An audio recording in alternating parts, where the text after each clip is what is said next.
Hi. We're so close to the election and many Democrats are worried.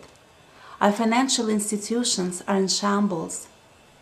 But despite the recent missteps, Republican appeal is still strong. The fear and frustration are tangible and real. The stakes are so high, we cannot afford the nightmare of the last 8 years to continue. It is not a coincidence that Republicans become energized whenever we are gripped by despair. Something has happened to undermine the drive and the will for so many of us.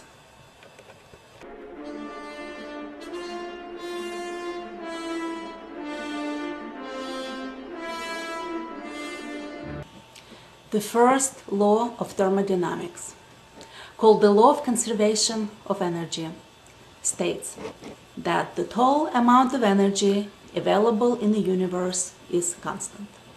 Energy cannot be created or destroyed. However, energy can be transferred from one form to another. And that is exactly what we saw. The transfer of energy from Democrats to Republicans. You could feel exactly when it happened.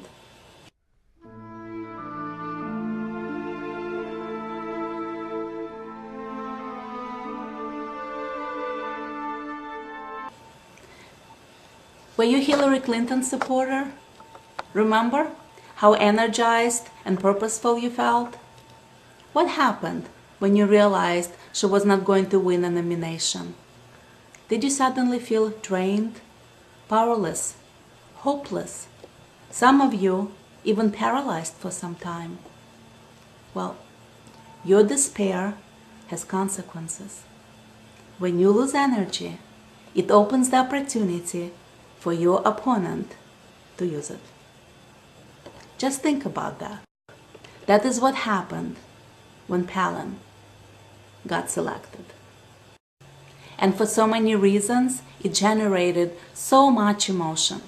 And with that, a loss of more energy. But she was not the problem. She was not simply threatening to take the votes away.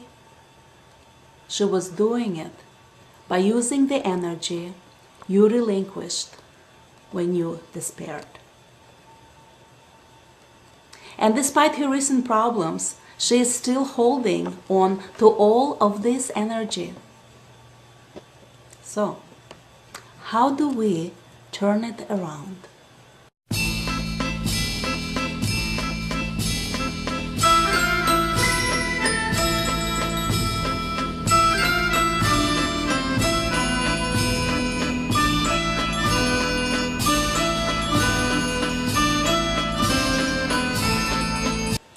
On NPR, a woman caller articulated it for me.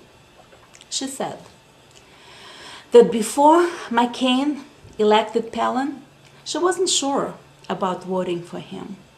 But then she saw Palin, so fresh, so purposeful, so confident, so vibrant. She explained, Palin has what I have been looking for at times like this: confidence, purposefulness, vibrancy. In fact, in times of uncertainty, these are the qualities we are all looking for and respond to on a primal level. We disregard the narrow-minded ideas, the blatant lack of qualifications, and respond unconsciously to the energy behind it that feels right.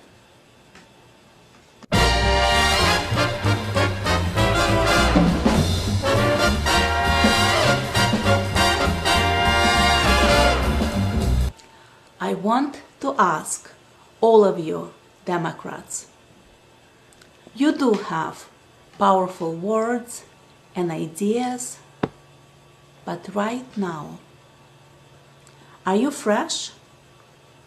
Are you purposeful? Are you confident? If you are not, whatever the reason, Whatever the story, being angry or hopeless will only make you lose more energy and make your opponent stronger.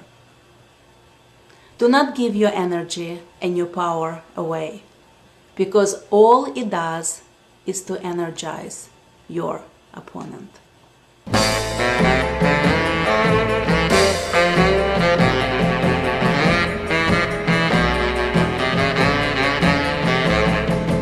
This is only in part about Hillary and Palin. If this election is having such an impact, what about all the energy and power we have lost on our political journey, chipped away over the years, all the way back to Nixon? Outrage at Republican lies and smears. Fear that we may lose again. Despair that somehow Republicans are so strong, so ruthless, and so lacking in morals that there is no way to fight them. And in the process, we lose energy. Fear, anger, despair, outrage sucks the energy right out of us and in the hands of our opponents.